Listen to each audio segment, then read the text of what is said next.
De l'importance de l'amour et du pain. Lorsqu'Invictus reçoit le mail avec la liste de mariage du Lugras et qu'il comprend que son héros va se marier mais pas avec lui, il y a d'abord une béance dans son ventre. Elle s'installe d'un coup. Les jours passent, repassent et passent. Il saisit que le vide intersidéral ne va pas l'engloutir. Non, il va lui falloir chaque jour et chaque heure vivre avec l'absence d'avenir fouinesque. Il entreprend de réfléchir à comment réussir sa prochaine tentative de suicide qu'il projette pour le jour J. Invictus s'est déjà beaucoup raté. Il aimerait faire spectaculaire, mais les idées en général, c'est plutôt l'Igra qui les a. Invictus, son vrai prénom, on le précise pour la suite, c'est Victor. On a tous une part d'ombre. Il tourne et retourne tous les scénarios possibles. Invictus voudrait marquer les esprits et que la Terre garde un témoignage de son amour pour la Grace Fouine. Parlons de cet amour. Amour irresponsable et fantasmé s'il en est. Sur le sujet, Victor est apophatique. En effet, il ressent dans ses multiples érections l'incommensurabilité de la chose, mais il n'a pas les mots pour l'hurler au monde. C'est dommage, parce qu'à ce moment de l'histoire, Victor ne connaît pas encore la Grastari et le Graminé. En effet, ils ne feront partie de son cercle de demeurés proches qu'un peu plus tard. Ces deux membres des Jaffars auraient été en mesure et en démesure pour comprendre cette fascination pour l'Ugra, la fulgurance du désamour et l'imbécilité sphérique d'un crush. Revenons aux réflexions d'Invictus. Invictus, plus il y pense, moins il trouve légitime de mourir. En effet, peu à peu, les choses changent dans son esprit. Il y a en plus un peu trop de façon de mourir, et c'est beaucoup trop dur de choisir. Au fond, Victor, le soir, seul dans son lit, pense en ces termes. Lugra et Josh semblent filer le parfait amour. Ils ont une collection de verres McDo à faire pâlir sa mémé, qui collectionne les autocollants Peach depuis le départ. Son amour à lui est probablement contre nature. Il ne peut pas faire la vierge effarouchée de l'abandon de la fouine, déjà parce qu'il a connu plus d'hommes que Blanche-Neige avec les 7 nains, et le prince, c'est vous dire, et que finalement il aimait Lugra, mais il s'aperçoit qu'il peut aimer Lugra et Josh. Il se résout donc à tout donner, sauf sa vie, pour que le mariage de son ex-crush soit spectaculaire. Liste de mariage. Dans la liste de mariage, l'objet le plus coûteux est une machine à pain. Elle est à 1250 €. À ce prix, elle fait pâte à pizza, pâte à kebab, évidemment, gâteau lapin, glaçage à la cerise et cuiseur à riz. La fouine demande si c'est pas possible de prendre une option friteuse. Elle fait aussi les boulettes pour chiens. Trouver ce panel de fonctions avec option friteuse afin de la faire grésiller à souhait, ça occupe Invictus, alias Victor quelque temps. Il demande de l'aide au Jaffar, dont il a les numéros mais qu'il n'a encore jamais rencontré. Lorsque Migras découvre la liste de mariage à l'occasion du premier message d'Invictus, il demande un massage cardiaque aphrodisiaque.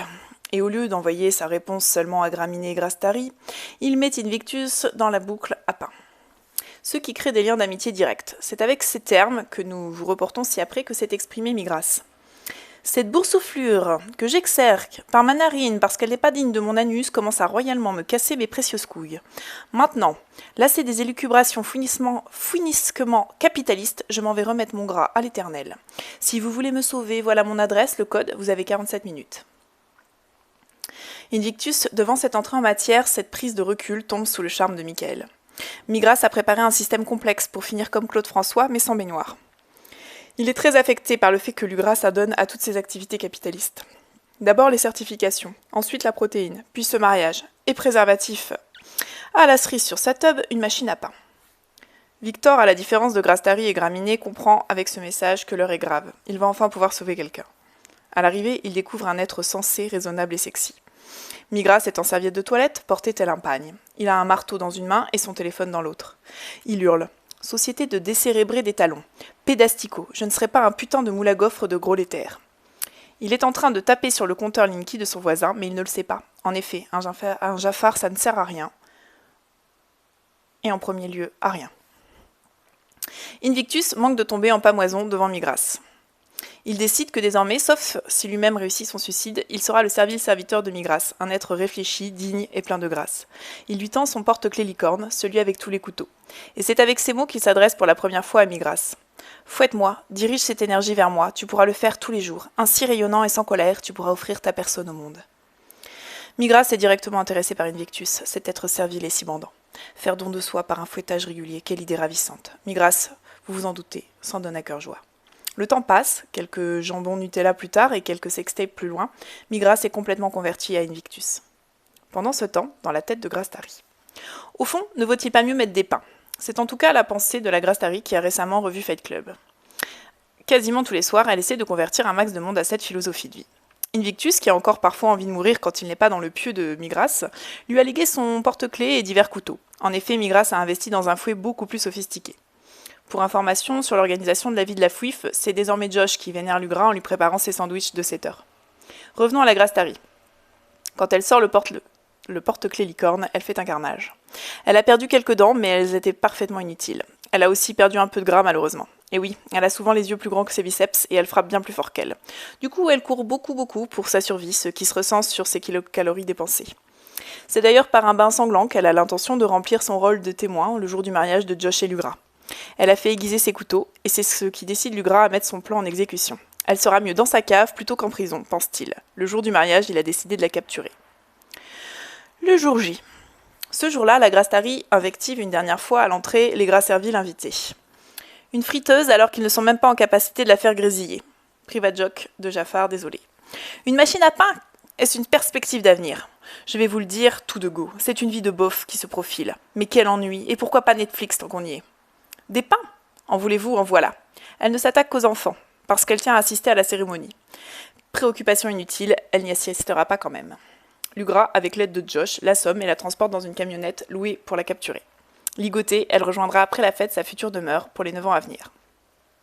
Suite de la fête. Heureusement, Victor et Migras ont rapidement pris leur marque et ne se sont pas laissés dépasser par le graminé. Il chantait, à qui voulait l'aimer, qu'il avait autrefois été un gros matou. Passé la 4e interprétation de La Belle et la Bête, ils ont réussi à l'empêcher d'interpréter les 6 autres chansons prévues sans qu'ils s'en aperçoivent. En effet, passé un certain nombre de vers, le graminé ne sait que lancer des coussins, c'est une astuce à connaître. En résumé, sans même parler de la tornade de sauce blanche voulue par Lugra, on peut dire que le lancer de riz parsemé de chipolatas chez Chorizo fut une franche réussite. Il a marqué les esprits et les marquera jusqu'en maison de retraite.